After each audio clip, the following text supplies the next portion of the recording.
Je veux que tu m'écoutes attentivement, car ce que je vais te dire ne vient pas simplement d'un homme, mais d'une voix qui traverse le temps, une voix qui appelle ton âme avant qu'il ne soit trop tard. Tu vis dans un monde où beaucoup se lèvent chaque matin, mangent, rient, se distraient, courent après l'argent, mais oublient une vérité que personne ne pourra jamais effacer. La colère de Dieu est réelle, et le jour vient où elle se manifestera sur toute la terre. Mais je ne viens pas pour te condamner. Je viens pour t'avertir, pour t'aimer, pour te tendre une issue avant que les portes ne se ferment. Tu dois regarder cette vérité avant le jour du jugement dernier. Regarde autour de toi. Tu vois les guerres qui éclatent dans les nations, les familles divisées, la haine qui s'élève entre les peuples. Tu vois les jeunes se perdre dans la drogue, dans l'alcool, dans des relations vides de sens. Tu vois les dirigeants vendre leurs âmes pour le pouvoir et l'argent, pendant que les innocents souffrent.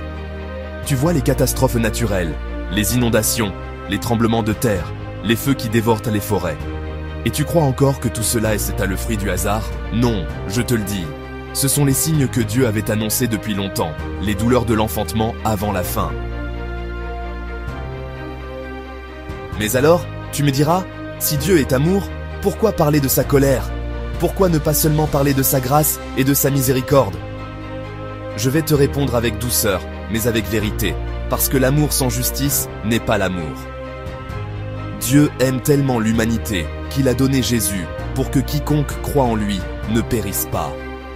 Mais ceux qui refusent, ceux qui se moquent, ceux qui choisissent volontairement le mal, ceux qui foulent aux pieds la vérité, doivent aussi faire face aux conséquences de leur choix. Dieu est amour, mais Dieu est aussi justice.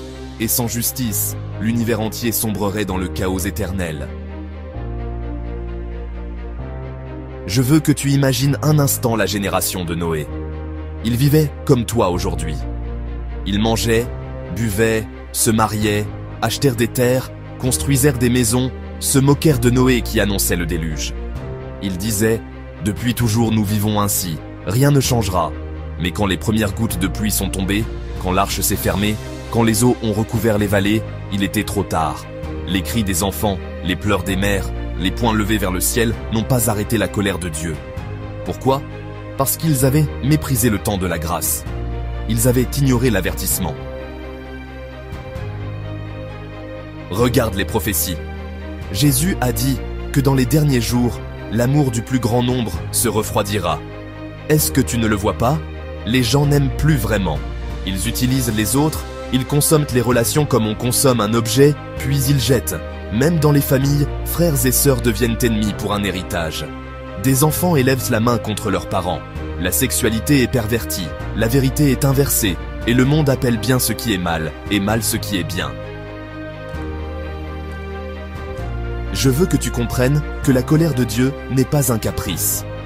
Ce n'est pas une émotion comme celle d'un homme. C'est la réponse sainte à un monde qui rejette constamment son Créateur. Et cette colère, elle est déjà annoncée. L'Apocalypse parle de coupes de jugement, de trompettes, de sceaux qui seront brisés. Mais écoute bien, avant que ces choses ne s'accomplissent pleinement, Dieu donne encore un temps de grâce. Oui, ce temps que tu vis aujourd'hui est une chance. Une chance pour échapper à cette colère. Une chance pour te tourner vers Jésus. Je sais que tu m'écoutes peut-être avec scepticisme. Tu te dis, j'ai encore le temps, je suis jeune, je vais profiter de ma vie, je me repentirai plus tard. Mais je te pose une question. Qui t'a dit que demain t'appartiendra? Qui t'a dit que tu auras le temps de dire pardon? Qui t'a dit que ton souffle ne peut pas s'arrêter cette nuit même? Mon ami, mon frère, ma sœur, je t'avertis, ne joue pas avec ton éternité, car une seule seconde après la mort, ton destin est scellé. Et si tu meurs sans Jésus, tu tomberas sous la colère de Dieu. Mais je ne suis pas là pour te laisser dans la peur. Je suis là pour t'ouvrir une porte. Écoute bien, la seule manière d'échapper à la colère de Dieu, c'est de courir dans les bras de Jésus. Lui seul a porté ta condamnation sur la croix. Lui seul a pris les coups, les crachats, les clous, le sang versé, pour que toi tu sois épargné.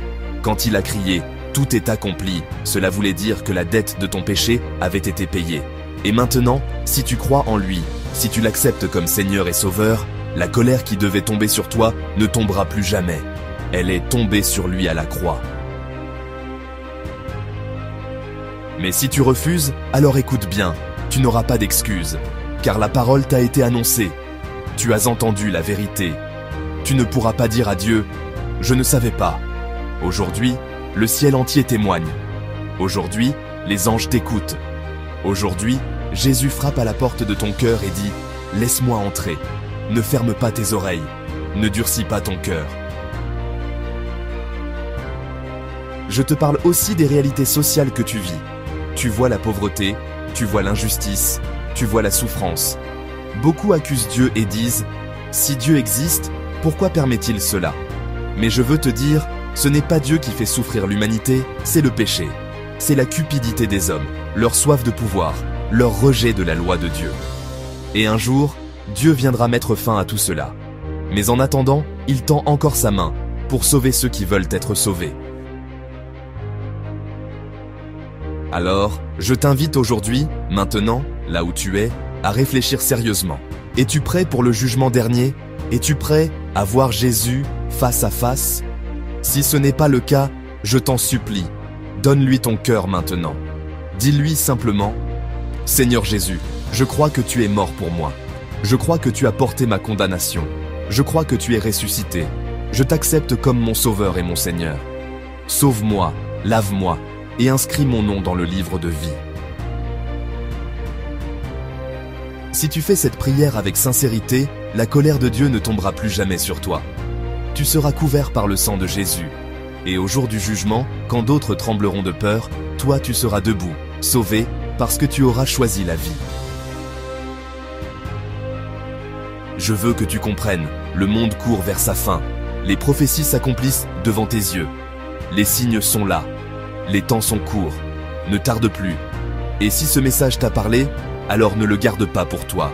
Partage-le, car des milliers d'âmes autour de toi marchent droit vers l'enfer sans le savoir.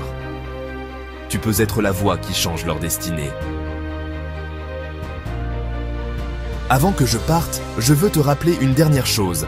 Si tu veux continuer à entendre des vérités profondes, des mystères révélés, des messages qui parlent à ton âme et qui t'ouvrent les yeux sur ce que beaucoup ignorent, alors abonne-toi à cette chaîne Mystères cachés.